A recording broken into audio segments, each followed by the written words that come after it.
What is discernment? It's basically asking yourself, is this activity or hanging out with this person, is it a hell yes? If it's not a hell yes, then it's a fuck no. Sorry. So letting that truth be okay and giving yourself permission to really be protective of your time and discern who's really in your best interest to be with, who's really in alignment with you right now, what activities do you really want to do. I think that we are so trained to be kind and generous and accommodating and people pleasing that we often don't even ask ourselves, do I really want to do this? Is this really in my highest good? And when we stop and ask that question or feel into like imagining being with this person or imagining doing this activity, take a breath and feel into your body. What does it feel like? Does it constrict? And is it like, ugh? Or is it lighting you up? And if it's lighting you up, then it's great. Do it. If it's not lighting you up, you don't owe it to anybody to do the activity they're asking you to do, to spend time with them, to,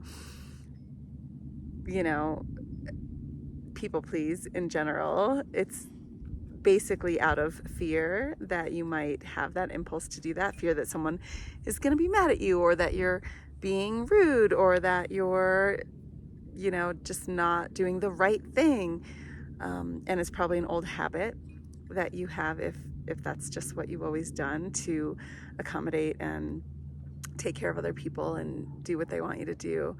And so taking a moment before you answer any request of you or your time and really stopping and feeling into it is a great practice in general. And any decision really, to just stop and ask and feel, is this really in my highest good? Is this really what I want? You can ask kind of energetically as well. You can put up a gauge from 0 to 100, kind of like a gas or a speedometer, and you give it a grounding cord of its own, so any other energies, like other people's energies, are not in that space. And you can close your eyes for a moment and just ask, is this in my highest good to do this thing? And usually it'll give you a gauge. Often it'll just be a hard yes 100% or a hard no 0%, but sometimes it'll be in between 80 or 40, and then you get to decide. And so honoring that your time is valuable and that your choices are yours to make, that you really don't owe anybody anything. You don't have to hang out with people who want to hang out with you just because you have in the past, or just because they want you to, or just because they're family and that's what's expected, or whatever. It's not necessary, and it's actually not probably in your highest good if it doesn't feel good in general.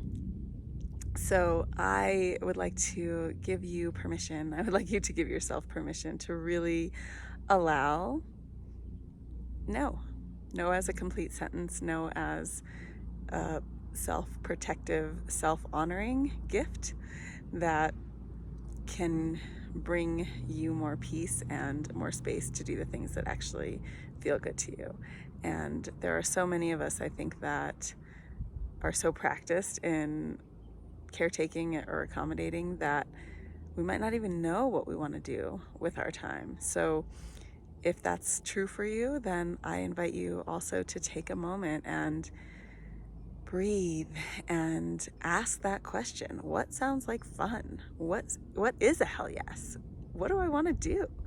And know that there are infinite choices.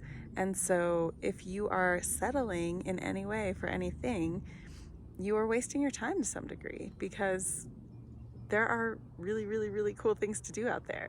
You can jump out of an airplane. You can fly to a beach if you have the resources. And you can meditate, and you can dance, and you can color, and all of those things that don't take a lot of resources. So I invite you to ask yourself what feels good. Really breathe into your body, because even if your brain thinks it's a good idea, sometimes your body will tell you otherwise. So if there's an activity that you're considering, take a moment, close your eyes, invite your body to give you some information about that, and then decide. Is it a hell yes or is it a fuck no? Enjoy.